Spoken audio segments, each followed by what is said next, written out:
Doctor Surendra पाल, क्योंकि आज का दिन ऐतिहासिक पल ये जिसका गवाह हम लोग यहाँ पर बने टीवी के माध्यम से ही सही, लेकिन हम इसके गवाह बने। लेकिन ये जो दिन है आज का, और साथ ही साथ ये वैज्ञानिकों का जो अथा जो समर्पण भाव है और साथ ही साथ जो एक मेहनत थी, लगन थी, उसको दिखाता है। हाँ, आपने बिल्कुल सही कहा। मैं इस बात का ये कह रहा हूँ कि अब मैं चेयरमैन इसरो से एग्री करता हूँ कि हमारे लिए बहुत ही महत्वपूर्ण मिशन है।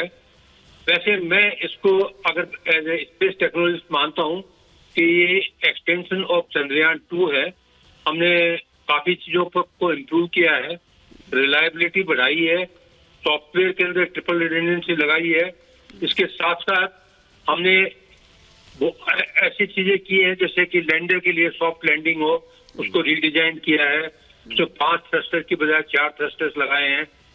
और अगर ये देखा जाए तो सॉफ्ट लैंडिंग ऐसी होगा जैसे कोई हेलीकॉप्टर में बैठा हो और जैसे लैंड करता उतना ही जी का उसको शॉक लगेगा।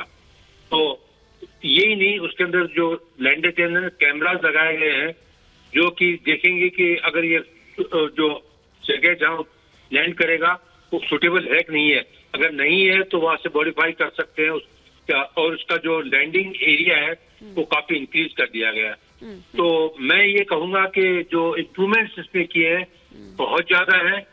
और इसके अंदर एक पेलोड जिसे मैं बहुत महत्वपूर्ण मानता हूँ कि जो हमारा जो प्रपल्सन मॉड्यूल है ना, जिसे प्रमोदन मॉड्यूल कहते हैं, उसके ऊपर है मॉड्यूल शेप।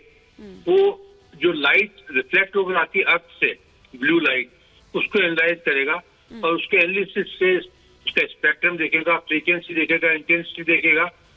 और उसी तरह की लाइट अगर दूसरे एक्स्ट्रा टेरेस्ट्रियल ऑब्जेक्ट से आती है, सेलेस्टियल ऑब्जेक्ट से, तो हम ये कह सकते हैं कि वहां पर शायद लाइफ हो।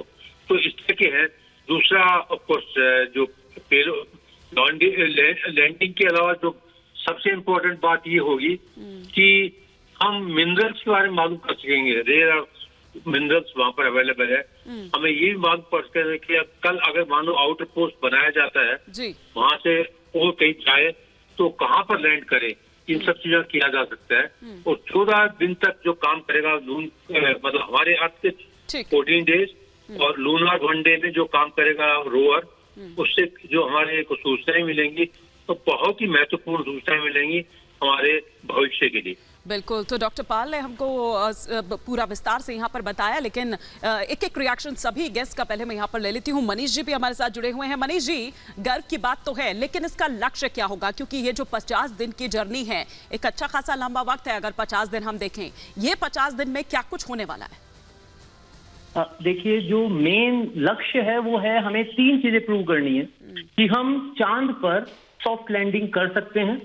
सॉफ्ट लैंडिंग करने के बाद हमारा रोवर जो है वो रैंप से उतरकर चांद के सरफेस पे जब मूव करेगा तो वो अपने इन सिटू एक्सपेरिमेंट्स भी कर सकता है और वो हमसे कनेक्टेड भी रहेगा।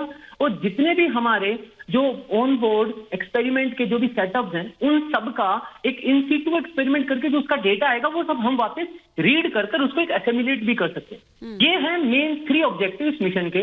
बट जो अनस्पोकन ऑब्जेक्टिव है इस पर्टिकुलर मिशन का, वो ये है कि वो यह बता देगा कि इसरो टेक्नोलॉजी के एस्पेक्ट में अब मार्केट के अंदर कमर्शियल एस्पेक्ट में भी अगर देखें तो फोर फ्रंट पे आ गया है।